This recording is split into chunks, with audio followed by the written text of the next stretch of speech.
Mga kapuso, ngayon pong tag-init, hydration is key. Pero hindi raw lahat ng malamig na inumin makabubuti sa kalusugan. Ang payo po riyan ng mga eksperto sa pagtutok ni Darlene Kai.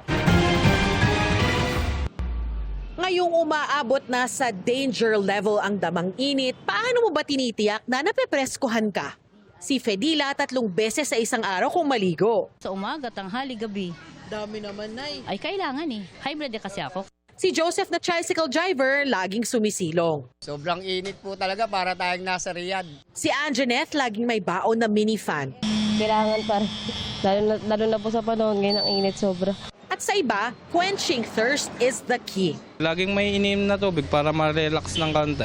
Si Fernando, literal na todo kayod kahit nangangalay na sa pagkayod ng buko para sa tinda niyang buko juice. Halos doble po ang benta ko. Kaysa mga nakaraang araw na hindi pa po tag-init. Masarap sa pakiramdam after, tapos nakaka-hydrate siya, tapos compared sa soft drinks, syempre mas less sugar. Para payo ng mga eksperto, mahalagang hindi na dehydrate. Yung dehydration na yan ang dahilan kung bakit nawawalan ng malay o kaya nagkakaroon ng problema sa parang inaantok ka, yung nawawalan ng malay, hindi ka magising, hindi ka makaisip ng maayos, na isa sa mga sintomas ng ating heat stroke. Pero ika nga, not all drinks are created equal.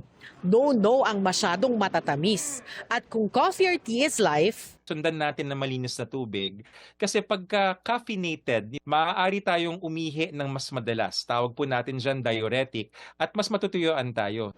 makatutulong din ng electrolytes o minerals para mabalanse ang pagtanggap ng katawan ng tubig at ibang nutrients. Ang buko juice ay inuming may natural na electrolytes. Pwede namang mag-do-it-yourself o DIY ng electrolyte drink gaya ng post ng Quezon City Health Department. Sinubukan namin yan ni Charmaine na tindera sa karinderya. Malamig na tubig with lemon and pinch of salt. Cheers!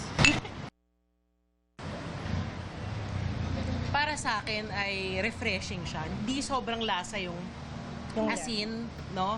Pero kung ayaw mo ng tubig lang, pwedeng-pwede ito. Ikaw ba? Refreshing siya. Pero hinay sa asin at asukal, ha? Pag masyado tayong maraming asin kasi nagkakaroon tayo ng water retention or yung iba kabaliktaran, para bang nahihirapan yung ating bato, yung ating kidney. The best pa rin daw uminom ng malinis na tubig na tumbas ng 2 litro kada araw o 8 hanggang 10 baso. Darlene Kai, Nakatutok, 24 oras.